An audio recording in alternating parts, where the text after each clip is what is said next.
नमस्कार दोस्तों, स्वागत है आपका मेरा फिर से YouTube channel Arjun education point में। आज की इस वीडियो में हम बात करेंगे क्लास 12 के हिस्ट्री चैप्टर 10। हम टर्म 2 की तैयारी कर रहे हैं और हमारा पाठ का नाम हैगा उपनिवेश और देहांत। तो आइए स्टार्ट करते हैं। इसमें देखिए जिस तरीके से बता रखा है कि जो स्थायी बंदोबस्त क्या होता हैगा। तो मैं दोस्तों आपको बता देता हूँ, जो स्थायी बंदोबस्त होता हैगा ये भूमि या लगान इकट्ठा करने की प्रथा होती है, जिसे हम कहते हैं स्तंभरारी बंदोबस्त। ऐसे भी करके आ सकता है ये पेपर में, ये मोस्ट इम्पोर्टेंट है और सीबीएसई में कई बार पूछा जा सकता हैगा। और इसकी आशंका है कि ये दोबारा आ सकता हैगा ना। तो स्तंभरारी बंदोबस्त लगान इकट्ठा करना की प्रथा को कहते हैं, जो जो 1793 में अंग्रेजी गवर्नर जनरल लॉर्ड कार्नवालिस ने की थी, और 1786 से 1793 में चाइल्ड उसे स्थायी बंदोबस्त कहते हैं। इस व्यवस्था के अंतर्गत जो भूमि होती है ना, जो भूमि जमींदारों को स्थायी रूप से दे दी जाती है, और भूमि कर व्यवस्था को स्थायी बंदोबस्त नाम दिया जाता है।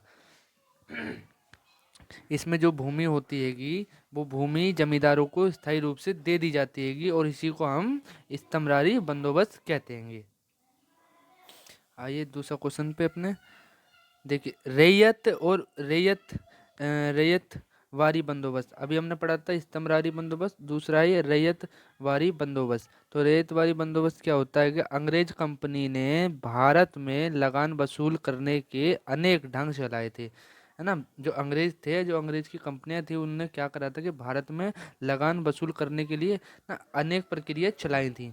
ठीक है, उसमें रैयत बारी भी एक था। ठीक है, जैसे कि स्तंभरारी बंदोबस्त, इसमें रैयतवारी बंदोबस्त भी था एक।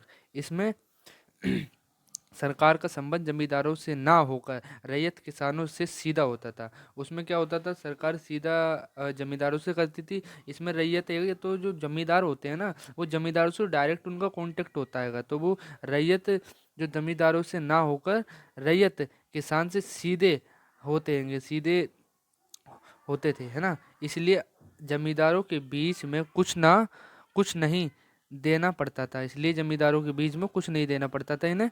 और इस प्रथा को इस प्रथा को मुद्रा बम्बई में लागू किया गया था। आपको याद रखना, अगर पूछा जाए ये रैयत वारी बंदोबस्त कहाँ से लागू किया गया था, तो रैयत वारी बंदोबस्त मुद्रा मुंबई में लागू किया गया था। इस व्यवस्था में लगान की दर काफ़ी ऊंची होती हैगी, और इसके परिणाम स्वरूप किसान कर्ज लेने के लिए मजबूर हो जाता है, क्योंकि इसमें जो किसान होते हैं उनका जो लगान होती है और 4 गुना अधिक कर देते हैं, इसलिए वो मजबूर होकर उन्हें कर्ज लेना पड़ता है, ऋण लेना पड़ता है।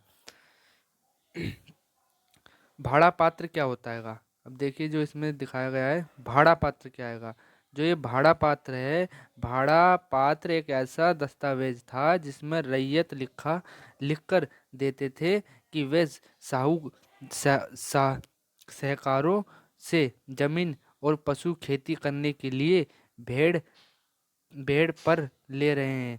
भाड़े मतलब कि जो जो जो भाड़ा पात्र एक ऐसा दस्तावेज था। अब भाड़ा पात्र नाम से ही पता चल रहा है, जो भाड़ा मतलब कि किराए पे लेना। तो ये क्या था, भाड़ा पत्र ऐसा दस्तावेज था जिसमें रैयत ये लिख कर देते थे कि वे सहकारों से जमीन और पशु खेती करने के लिए भाड़े पर ले रहे हैंगे, और वास्तव में ये जमीन और पशु रैयत के ही होते थे, जो ऋण ना चुकाने के कारण ऋणदाता ने हथिया लिए थे।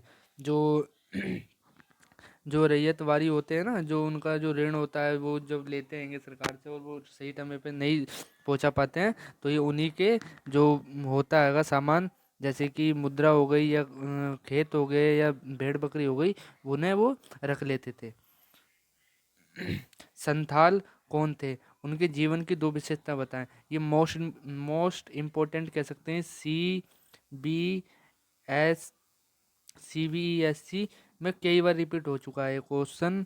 और देखिए, संथाल कौन थे और उनके जीवन की 2 विशेषताएं बताएं। जो संथाल लोग थे वो जो संथाल लोग और इसमें प्री बोर्ड में भी आ चुका। संथाल लोग राजमहल पहाड़ियों की तलाटी या निचले भागों में रहते थे। वह हल से जुताई करके खेती करते थे। उन्हें मैदानों के जमींदार लोग खेती के लिए नई भूमि तैयार करने और खेती का विस्तार करने के लिए के लिए भाड़े भाड़े पर लगा देते थे।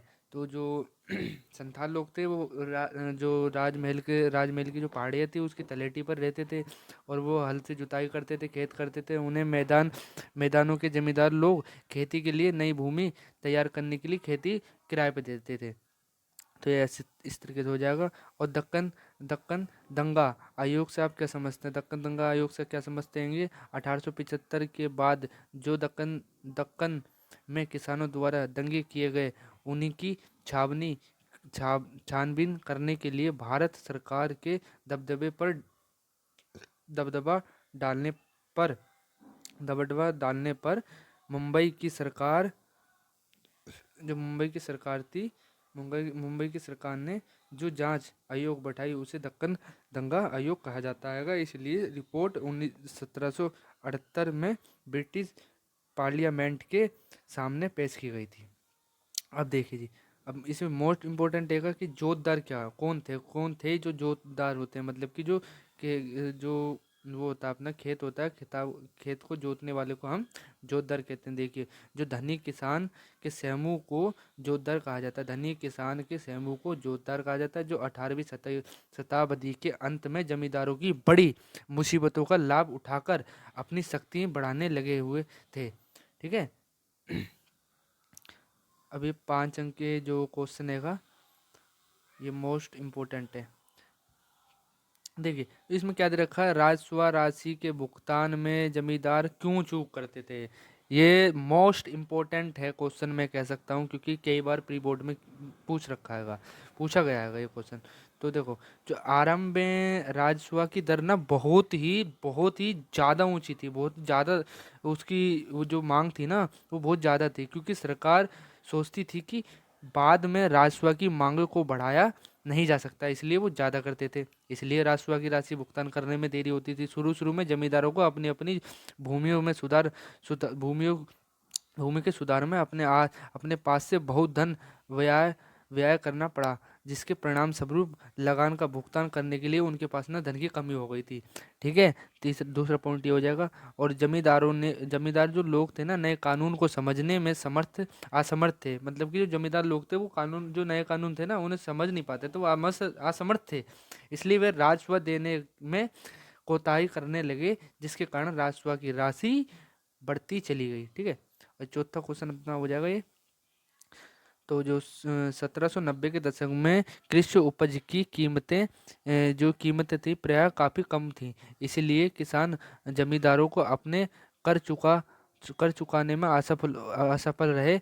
ऐसे में जब धन प्राप्त नहीं हुआ किसान को धन प्राप्त नहीं हुआ, तो वे ना आगे अंग्रेज राजस्व का अधिकारियों को धन कैसे चुका सकते थे? क्योंकि देखो, जब उनका धन ही जब वो नहीं हो पाएगा, सही इकट्ठा ही नहीं हो पाएगा, तो वो किसको कैसे रिटर्न कर सकते हैं? तो ये हो जाएगा अपना चौथा कारण।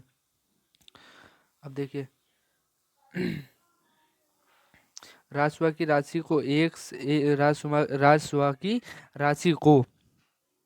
राजस्व की राशि तो एक समान रहती थी, लेकिन जो राजस्व की राशि थी वो एक समान तो रहती थी, परंतु कई बार सूखा, अकाल पड़ने या अधिक वर्षा के कारण फसलें बर्बाद हो जाती थी इन लोगों की।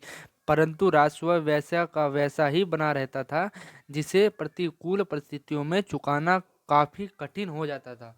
देखो, उन्हें मतलब नहीं है आपकी फसल उग रही है नहीं उग रही हैगी, बारिश आ रही है, अकाल पड़ रहा है, सूखा पड़ रहा है, उन्हें उससे कोई वो नहीं हैगी चिंता। बस उनका क्या काम है? बस राजस्व की राशि देनी है तो देनी है। उन्हें ये मतलब नहीं तुम कहीं से भी लाओ, तुम्हारा काम चले या ना चले, लेकिन काम उनको राजस्व देना पड़ेगा। और देखिए, छठा पॉइंट अपना हो जाएगा, जो जमींदारों के सभी प्रशासन अधिकार छीन लिए गए थे। जो जमींदार के जो सभी प्रशासन थे उनके सारे अधिकार छीन लिए गए थे, और वे अपनी सैन्य टुकड़ी भी नहीं रख सकते थे। जो उनके सेना की जो उनके अपने अधिकार का हक था वो भी नहीं रख सकते थे जो जमींदार थे। इस प्रकार किसानों पर उनका नियंत्रण काफ़ी ढीला पड़ गया। ऐसे में किसान से पैसा वसूल किया जा सकता था, है ना। और जो सातवां अपना पॉइंट हो जाएगा, जो जमींदारों को कमज़ोर कमज़ोर होता देखकर उनके गांव के मुखिया, जोतदार या पंडित पंडित बड़े प्रसन्न होते थे, क्योंकि अब उन्हें विरुद्ध शक्ति का प्रयोग नहीं नहीं कर सकते थे। ऐसे में जो जमींदार थे, उनके प्रतिनिधियों, जिन्हें अमला कहते हैंगे, ये किसानों में भूमि एकत्रित करना काफ़ी कठिन होता था।